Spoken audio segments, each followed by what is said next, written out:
नमस्कार, जय जोहार। साथियों, जागो पंच में आप सभी का हार्दिक स्वागत, अभिनंदन। साथियों, आप सभी लगातार जागो पंच के साथ जुड़े हुए हैं और जागो पंच में आप सभी बहुत ही अच्छी अच्छी पौराणिक कहानियों का आनंद ले रहे हैं। इसी क्रम में आज भी मैं बड़ी ही महत्वपूर्ण कहानी सुनाने जा रहा हूं कि जो आपको अपनी तरह में एक नई कहानी लगेगी।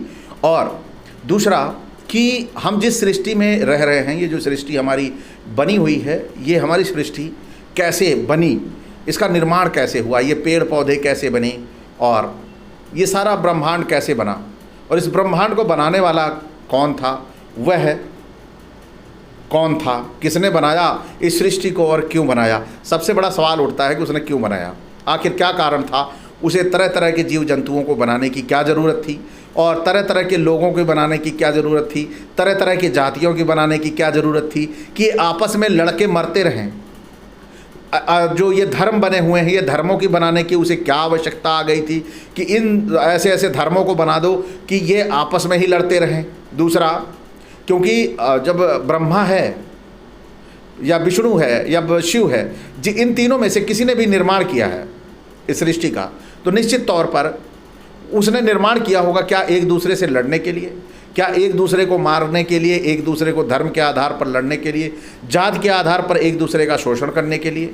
तो अगर ऐसा किया होगा तो निश्चित ही ये उस बनाने वाले का कृति नहीं है, क्योंकि अगर किसी ने निर्माण किया है इस प्रकृति का, तो प्रकृति हमें शिक्षा देती है, प्रकृति ही बताती है कि ईश्वर अगर है, फिलहाल वो है नहीं, लेकिन अगर है तो वो इस प्रकृति की तरह ही व्यवहार करता है ईश्वर भी। वो कैसे, जैसे सूर्य है, सूर्य जब निकलता है सुबह तो वो किसी ब्राह्मण को ढूंढ कर उसके पास जाता नहीं है, किसी मुस्लिम के पास इसलिए नहीं जाता कि वो मुस्लिम है और वो ईसाई है, वो सिख है, वो बौद्ध है, ऐसा सूर्य नहीं करता। वो इक्वल, समानता, यानी कि सबको, सारे धर्मों को एक साथ खड़ा कर दो और सूर्य निकल रहा हो तो वो सबके साथ समानता का व्यवहार करेगा। लेकिन यहाँ पर ईश्वर को भी इन्होंने धर्मों में बांध दिया, ईश्वर को भी धर्मों में अटका दिया, ईश्वर के अवतारों को जातियों में फंसा दिया। कैसा इन्होंने षड्यंत्र रचा है वह समझ में आता है। लेकिन आज आपको सृष्टि की, ब्रह्मा द्वारा सृष्टि की रचना की आज जो कहानी मैं बताने जा रहा हूँ, ये बड़ी अच्छी और महत्वपूर्ण लगेगी, क्योंकि आपको समझ में आएगा कि ये पौराणिक कथा लिखने वाला कितना मतलब दिमाग का, जिसे कहें कि शातिर था। उसने किस तरह कहानी लिखी कि वो ईश्वर को भी ना बख्शा, उसने ईश्वर को भी नहीं छोड़ा कि ईश्वर के लिए क्या क्या लिख डाला। यानी कि जो खुद सोचता था वो, वही उसने अपनी सोच ईश्वर को थोप दी। आइए चलते हैं कहानी की ओर। तो इसमें मैं सबसे पहले आपको बता देना चाहता हूँ, पुस्तक का नाम है महागाथा और पुराणों की 100 कथाएं इसमें संकलित की गई हैं। सत्यार्थ नायक अनुवाद इसका किया है आशुतोष गर्ग, यानी पुराणों से जो अनुवाद किया गया है आशुतोष गर्ग ने किया है। ये भी ब्राह्मण महोदय ही है जिन्होंने इसका अनुवाद किया है। आइए चलते हैं। शुरू में कुछ नहीं था, केवल पर ब्रह्म था, यानी पर ब्रह्म के अलावा कुछ भी नहीं था। आज जो पृथ्वी दिख रही है या हम आप जो ये सब दिखाई दे रहा है, ये सब कुछ नहीं था। यह वह एक सर्वोच्च सिद्धांत तत्व था जिसका ना कोई आरंभ था ना अंत। ये सबसे पहले इनका सवाल आता है। ना आदि था ना अंत था, ना शुरुआत थी ना अंत था, ना अंत था ना प्रारंभ था। ये सारी इनकी कहानियां हैं और इसी में खोजते रहो कि शुरुआत क्या है, अंत क्या है, इसी जाल में उलझे रहो। फिर वह परम सत्य था जिसका वर्णन नहीं किया जा सकता था। वह एक दिव्य सार तत्व था जिसके अंतर्गत अनंत क्षमता मौजूद थी, कारण प्रभाव मिलकर एक हो गए थे। कालातीत, असीम, स्वनिर्मित, स्वनिहित, उसका आकार नहीं था किंतु वह निराकार भी नहीं था। अब यहाँ पे इस गेम में भी उलझो, उसका आकार नहीं था लेकिन निराकार भी नहीं था। अब उलझो तो था क्या, वही नर है कि मादा, न नर था न मादा था, फिर क्या था, बीच का था। तो बीच का क्या था ये नहीं बताएंगे। फिर आगे चलिए। क्या कह रहे हैं? इसमें कोई गुण नहीं था, किंतु वह गुणों से रहित भी नहीं था। विचारों और इंद्रियों की पहुंच से परे एक विशुद्ध चेतना, एक ऐसा उत्प्रेरक जो खुद तो परिवर्तित नहीं होता किंतु हर तरह का परिवर्तन ला सकता है। यानी वो ईश्वर जो था वो अपरिवर्तनीय है, यानी जो निर्माण करता था वो अपरिवर्तनीय, उसका परिवर्तन नहीं हो सकता। भले ही वो आपस में लड़के मरे, एक देवता एक भगवान दूसरे भगवान से लड़े, लेकिन वह परिवर्तित नहीं हो पाएगा। फिर परम ब्रह्म की इच्छा हुई, तभी भौतिक ब्रह्मांड का निर्माण आरंभ हो गया। यानी परम ब्रह्म की इच्छा हुई कि एक ब्रह्मांड का निर्माण किया जाए, उनकी इच्छा होते ही भौतिक ब्रह्मांड का निर्माण आरंभ हो गया। ब्रह्मांड प्रकट होने को तैयार था। प्रत्यक्ष अन्वेषण के योग्य और विशिष्ट पर ब्रह्म की इस इच्छा ने एक कंपन पैदा किया, जिसकी पहली ध्वनि का जन्म हुआ। जिससे जो पहली ध्वनि आई थी, जब ये इच्छा से उस तरफ तैयार हो गया तो कंपन करने लगा, ऐसे ऐसे हिलने लगा। जब ऐसे ऐसे हिलने लगा तो उसमें से एक आवाज़ आई, ये वो पहली आवाज़ थी। वो आवाज़ कैसी थी इसको किसी ने सुना नहीं है, इसमें लिखा भी नहीं है कि वो आवाज़ कैसी थी, लेकिन हाँ लिखा है बिल्कुल। इन्होंने वो आवाज़ कैसी थी उसको यहाँ पर उन्होंने ला के लिखा है, जिससे पहली ध्वनि का जन्म हुआ, और वह ध्वनि थी ओम। इस एक ध्वनि में समस्त ध्वनियाँ समाहित थी, यानी आप अलग करते रहो। अब उन्होंने कह दिया कि सारी ध्वनि इसी में समाहित है, अब आप उलझनों में घूमते रहो, इसमें से कौन कौन सी ध्वनि निकलोगी, यानी हथौड़ी से ठोकने वाली, या हथौड़े से, या फिर ट्रेन की चलने वाली, या जहाज की गड़गड़ाहट, सब ओम से ही निकली हैं और इसी में ही समाहित है। अब इसके आगे आपका दिमाग न काम कर सकता है न करेगा, क्योंकि उन्होंने कह दिया कि यहीं से सब निकला है। तो आप ढूंढते रहो इसमें घुस के ओम में कि किस कोने से निकला है, किधर से निकल के चला गया है। आइए चलते हैं पुस्तक की ओर। इस एक ध्वनि में समस्त ध्वनियाँ समाहित थी। सबसे पहले बनने वाले मूल तत्व को महत तत्व कहा गया, जिससे 3 गुणों की उत्पत्ति हुई। 3 गुण वो कौन थे? सत्वगुण संरक्षण का प्रतीक है, रजोगुण क्रिया को दर्शाता है, और तमोगुण विनाश का सूचक है। यानी जब विनाश होता है जो उसमें तमोगुण पाए जाते हैं। फिर आगे इन्होंने क्या किया, इन तीनों गुणों के पारस्परिक प्रभाव से 5 भौतिक तत्वों यानी पंच तत्वों का जन्म हुआ। वो पंच तत्व कौन थे? जिस पे आप खड़े हो, जिसे आप गलती से भगवान भी बोल देते हो, भूमि गगन वायु नीर, ऐसा, यानी वायु जल पृथ्वी अग्नि और आकाश, इसका निर्माण हुआ। इन तत्वों के साथ में मिलने से प्रकृति अस्तित्व में आई।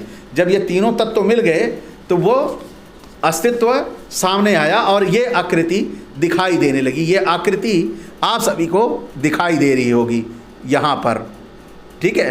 तो इसके बाद इन गुणों ने 5 इंद्रियों को भी उत्पन्न किया।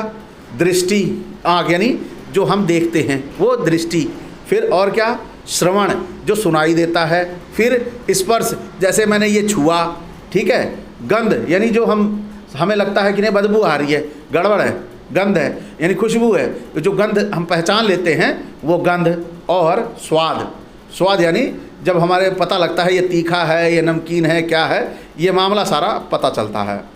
इन 5 को महसूस करने के लिए 5 इंद्रियां विकसित हुई, जिन्हें मन द्वारा संचालित किया गया। पदार्थ की उत्पत्ति के साथ संवेदना प्रकट हुई। इसके बाद जल प्रवाहित हुआ, जिसने सब कुछ ढक लिया। हर जगह केवल जल था, किंतु ऐसा कुछ नहीं था जो इस जल में डूब जाता। हर जगह केवल जल था, ऐसा वहाँ पे कुछ नहीं था, पानी ही पानी सब जगह था। तब पर ब्रह्म ने स्वयं एक दिव्य स्वरूप धारण किया, जो जल से भरे सरोवर में कमल दल बनकर प्रकट हुआ। यानी कमल का दल यानी कमल का वृक्ष बन के वहाँ तैयार हुआ। जल को नार यानी जल को नार और निवास को अयन कहते हैं। इस तरह इस दिव्य स्वरूप को नाम मिला नारायण। नर यानी नार और अयन नारायण, नारायण बन गया। यहाँ से कितना बढ़िया संयोग निकाला है, दूसरा कोई नहीं निकाल सकता इस तरह। फिर परब्रह्म ने अपना अंश जल में प्रत्यारोपित किया। इस तरह जल ने स्वयं निषेचित होकर उस अंश का पालन पोषण किया और कालांतर में एक अंडा उत्पन्न किया। यानी पानी में वो जो परब्रह्म ने अपना अंश जल में अपना अंश डाला और इस तरह जल में निषेचित होकर जल के साथ निषेचन हुआ। जो अंश था परब्रह्म का और जो जल था उसका, दोनों का मिलकर निषेचन हुआ, फिर उससे एक अंडा तैयार हुआ। परब्रह्म ने एक सुनहरा अंडा जो प्रकाश वृत्त की तरह चमक रहा था। चूंकि वह अंडा परब्रह्म से उत्पन्न हुआ इसलिए इसे ब्रह्मांड कहा गया। ब्रह्मांड यानी लोग इसे ब्रह्मांड क्यों कहते हैं कि वो ब्रह्मा का अंडा था, परब्रह्म का अंडा तो ब्रह्मांडा, यानी ब्रह्मांड तैयार हो गया। और फिर नारायण ने विष्णु बनकर इस अंडे में प्रवेश किया। विष्णु सर्वव्यापी थे, वे संरक्षक कहलाए। उन्हें सत्व गुण का अधिष्ठाता माना गया। चूँकि उस सुनहरे वृत्त अर्थात हिरण्य ने विष्णु को गर्भ की तरह ढक लिया था, इसलिए उस अंडे को नाम मिला हिरण्यगर्भ। हिरण्यगर्भ। विष्णु की नाभि से 14 पंखुड़ियों वाला एक कमल पुष्प निकला और फिर इस पुष्प से ब्रह्मा प्रकट हुए। यह परब्रह्म की एक और दिव्य अभिव्यक्ति थी। ब्रह्मा सृष्टि के रचयिता थे, उन्हें रजोगुण का अधिष्ठाता माना गया। सृष्टि के इस जनक के एक हाथ में कमंडल था, दूसरे हाथ में माला थी। इस प्रकार नाभि से निकले कमल से उत्पन्न होने के कारण ब्रह्मा को पद्म योनि और नाभिज जैसे नाम मिले। अब यहाँ पे गौर करिएगा, जागो पंच की एक कहानी अभी पीछे आपने पढ़ी देखी होगी, और नहीं देखी होगी तो मैं डिस्क्रिप्शन में लिंक डाल दूंगा। आप देखिएगा, ब्रह्मा और विष्णु में एक होड़ होती है। उस होड़ में ब्रह्मा जो है विष्णु की शरीर में घुस जाते हैं और घुसने के बाद वो नाभि से निकलते हैं। ठीक है, इसके पहले विष्णु और ब्रह्मा नहीं मिले होते हैं इस कहानी के हिसाब से। लेकिन जो पिछली कहानी है उसमें एक दूसरे से होड़ से एक दूसरे के शरीर में घुस के निकलने का काम करते हैं। तो कैसे आपको बहकाया गया, इस कहानी में दोनों एक दूसरे को परिचित रही हैं। विष्णु की नाभि से ब्रह्मा पैदा हो रहे हैं और वहाँ पर एक दूसरे के शरीर में घुस के देख रहे हैं क्या मामला है, किसके कितनी अंदर शक्ति है। तो ये सबसे बड़ी सब बात सोचने वाली है कि कैसे आपको बेवकूफ़ बनाया जाता है इन कहानियों के जरिए। दोनों में कैसे बेमेल है ना। दोनों कहानियाँ दोनों अलग तरह से हैं। यहाँ पर विष्णु के शरीर से पैदा हो रहे हैं ब्रह्मा उनकी नाभि से, वहाँ उनकी नाभि से निकल रहे हैं। टेस्टिंग करने के लिए विष्णु के शरीर में गए थे। तो दोनों कहानी अलग अलग हो रही हैं।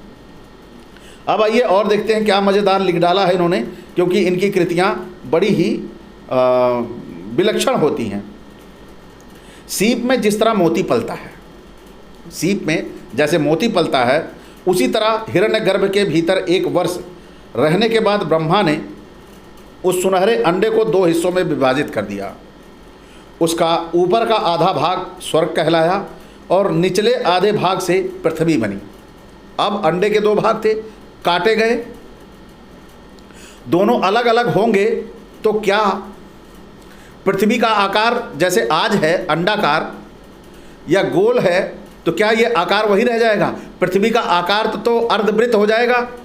लेकिन अर्धवृत्त हमें पृथ्वी नहीं दिखती। लेकिन ये क्या कह रहे हैं कि ब्रह्मा जी ने उस अंडे को, सुनहरे अंडों को 2 हिस्सों में विभाजित कर दिया। उसका ऊपर का भाग स्वर्ग बन गया और नीचे का पृथ्वी बन गई। दोनों के बीच में आकाश व्याप्त कर दिया, यानी नीचे पृथ्वी, ऊपर बीच में आकाश और आकाश के ऊपर स्वर्ग स्थापित कर दिया। क्या खेल है, बड़ी मज़ेदार। आप देखिए, और पृथ्वी का आकार अर्धवृत्त था, वो अंडाकार हो गया। वो इसके बारे में हो सकता है इन्होंने कहीं कहानी लिखी हो, लेकिन इन्होंने समझा नहीं था कि ऐसी भी बातें, ऐसे भी सवाल आ सकते हैं। फिर यहाँ पर क्या कह रहे हैं, ब्रह्मा ने सृष्टि के चक्र का आरंभ कर दिया और वे जानते थे कि इसका अंत कैसे होगा। रचना, सर्ग के बाद संरक्षण और अंत में विघटन यानी प्रलय।